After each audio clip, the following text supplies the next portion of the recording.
What's up, the squad? Back with another video. Seeing the title was going down, make sure y'all hit the like button, the subscribe button. Y'all see it? More of DA Fani Willis. Make sure y'all go check out Doug and X out for real. Make sure y'all go check that out. Definitely been having, a rough day today. Getting started. Birthday party is today, as well as our housewarming, and my actual birthday is tomorrow. Definitely appreciate everybody with the birthday wishes, the likes, the shares, everything. Let's get into the video. This isn't a court case anymore. This isn't a Fani Willis hearing. This is a massacre. Welcome to Doug in Exile. I'm Doug Tenaple. This is where the happy patriots are. Special shout out to the A-Dog gang. You guys gave me 5,000 subscribers last night. Tons of super chats. So I don't deserve it, but thank you. I see you out there. But this is, Fani Willis wishes none of us could see her right now. Now, the judge didn't rule yet. He has to wait a couple weeks to rule. But I'm going to show you clips of the hearing, and you'll see why Fani Willis just lost. She got masked. The truth is on the side of the anti-Fani Willis case, and that girl, if I were her, I'd be going to another country right now. We're going to start with this little intro right here. If Miss Willis's ultimate goal. Miss Willis. Right. That's Fani Willis's lawyer accidentally calling her Miss Wade. Bad look. Nathan Wade, her boyfriend. Whoop. Over an hour and a half for argument to be divided amongst themselves as they've already agreed. I think we've reached the point where I'd like to hear more of how some of the legal arguments apply to what has already been presented, and it may already be possible for me to make a decision without those needing to be material to that decision. So this is before the whole thing even started. He said he's basically got enough material to make a decision. Now that tells me already, just from what we've seen, that I believe he's leaning against Fani Willis. Now by the end of today's hearing, which I'll show you, she gets demolished.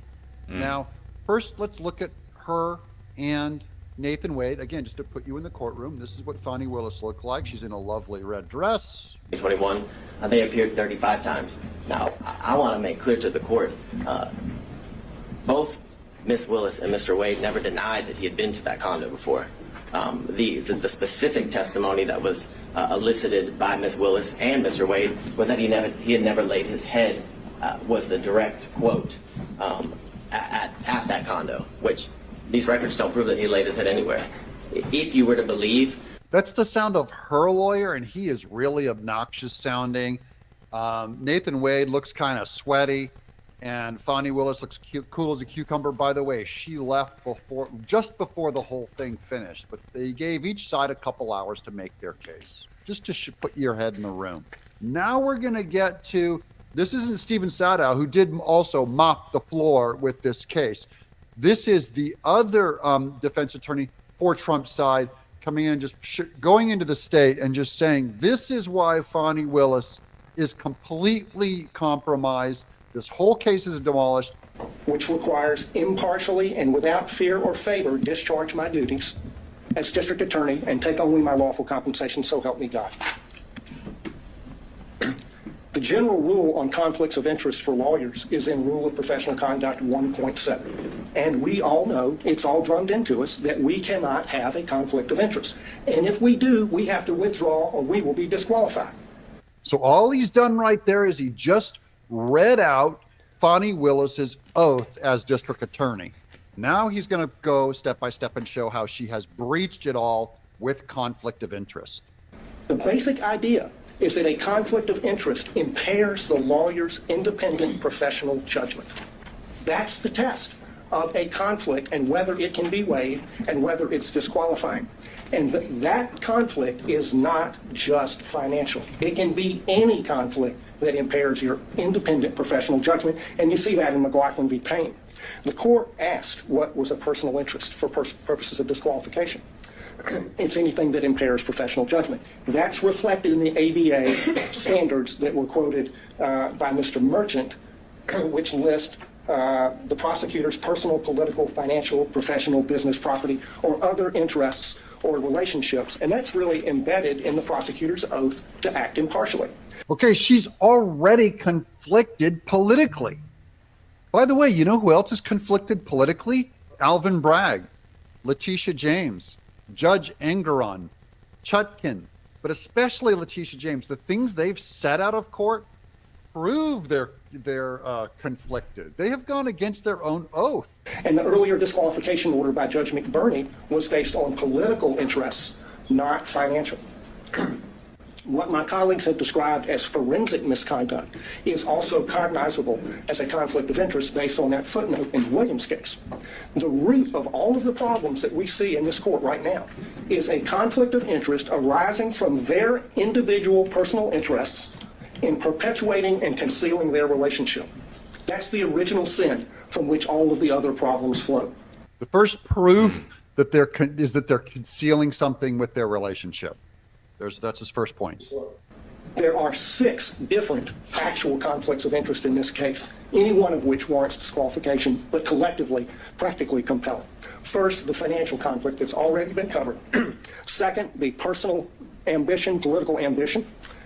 Third, there's a dovetailed or complementary pattern of deceit and concealment of the relationship and the money. Fourth, the speech at the church. That her whole tack in that church testimony was itself a political action, not a religious action. She did it. That's a conflict. Fifth, the motion for protective order that the DA filed in Mr. Wade's divorce case. Sixth, the way the state has conducted the defense of this motion to disqualify, especially the hearing. So even this hearing itself is going to end up being part of the trial because Nathan Wade lies on the stand. And the district attorney is the one whose job it is to go after him. And she sat there and watched him. He's lying to defend her. So now she's using the state. It is all so many layers of evil. The person who's supposed to be going after Nathan Wade and Terrence Bradley lying is the district attorney of Fulton County, Georgia, but it's Fani Willis. That's who they're lying about. We have a county code section that flatly prohibits gifts from contractors, period. We have, by analogy, the federal bribery statute, which has a threshold of $5,000, 18 U.S.C. 666. The court asked about burdens and inferences. The court can draw a negative inference from the state's failure to produce evidence to support the invisible magic cash balancing theory. The invisible magic cash balancing theory is talking about her accounting of stuffing cash in her mattress. There were 2 contracts for Mr. Wade executed after they acknowledged the relationship. I'm just soaking it up, y'all. Y'all know how I do. Began. Each one of them afflicted or conflicted under county and common law. The second conflict is her political ambition, for which he was previously chastised by Judge McBurney. And that's also present in this book. The inside flap of this book says that they were given, quote, exclusive access to thousands of secret documents, emails, text messages, and audio recordings. The court has twice denied defense motions to unseal special purpose grand jury materials. She helped herself to get the glory of this book. She brags in the flap of her book that she has access to secret emails that the court won't allow. It gets worse and worse, y'all. Every day we hit on this Fani, every other day.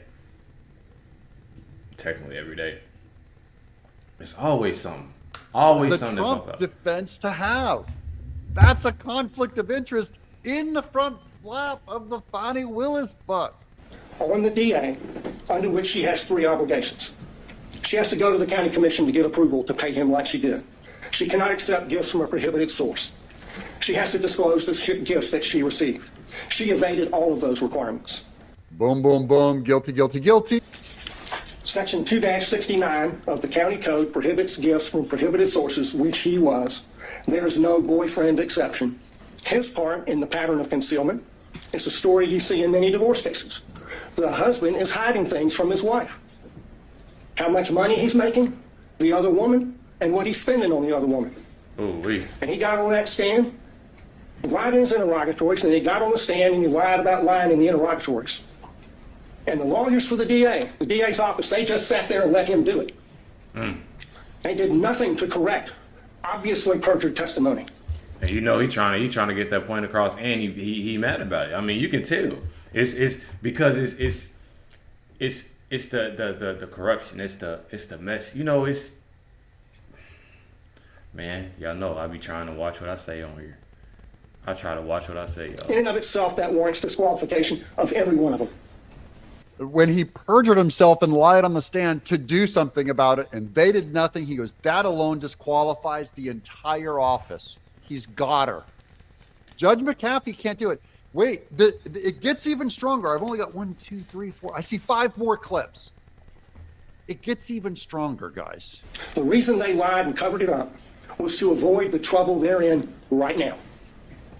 That served their personal interests to the detriment of their public duties as prosecutors. The last category is the conduct of the defense of this hearing. There were a lot of objections made based on attorney-client privilege during Mr. Bradley's testimony.